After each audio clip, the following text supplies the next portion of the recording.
தயவு செய்து உங்களுக்கும் அந்த பொறுப்பு உணர்வு இருக்கிறது என்பதை உணர்ந்து நிச்சயமாக இனி வருங்காலங்களில் எந்த ஒரு தகவலை எந்த ஒரு செய்தியை பரப்பினாலும் உண்மைக்கு புறம்பான வதந்திகளை தயவு செய்து பரப்ப வேண்டாம் என்று ஒட்டுமொத்த எங்கள் கழகத்தின் தொண்டர்கள் வாயிலாக உங்களுக்கு நான் அன்பு கட்டளை விடுகிறேன். ஏன்னா எல்லாருக்கும் இது மிகப்பெரிய ஒரு மனவலியை கொடுத்திருக்கிறது. நாங்கள் தலைமை கழகத்தில் உங்களுக்கு அறிவிக்கிறோம். நாளை நேரடியாக வீடியோ பதிவு செய்கிறோம்.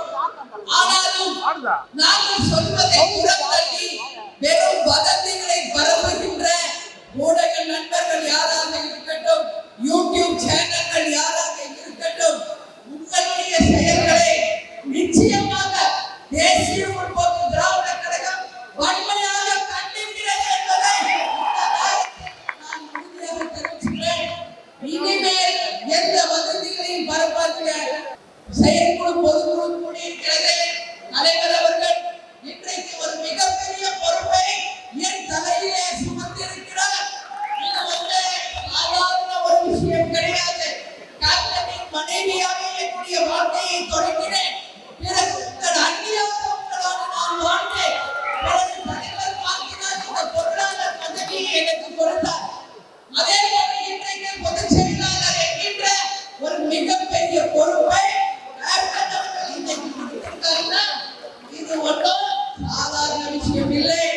உங்களோடு நான் கேட்கிறேன், என்னோடு இணைந்து தலைவரின் லட்சியத்தை நாம் வென்றெடுக்க என்னுடன் உழைக்க தயாரா?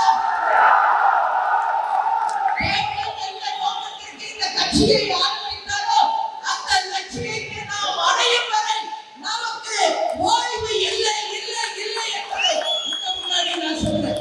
உங்கள் அண்ணியாக, உங்கள் பொருளாளராக, உங்கள் பொது செயலாளராக தலைவர் அவர்கள் நமக்கு கொடுத்த பணியை நிச்சயமாக நிறைவேற்றி வருகின்ற 2024 தேசிய முற்போக்கு திராவிட கழகத்தினுடைய லட்சியம் 2026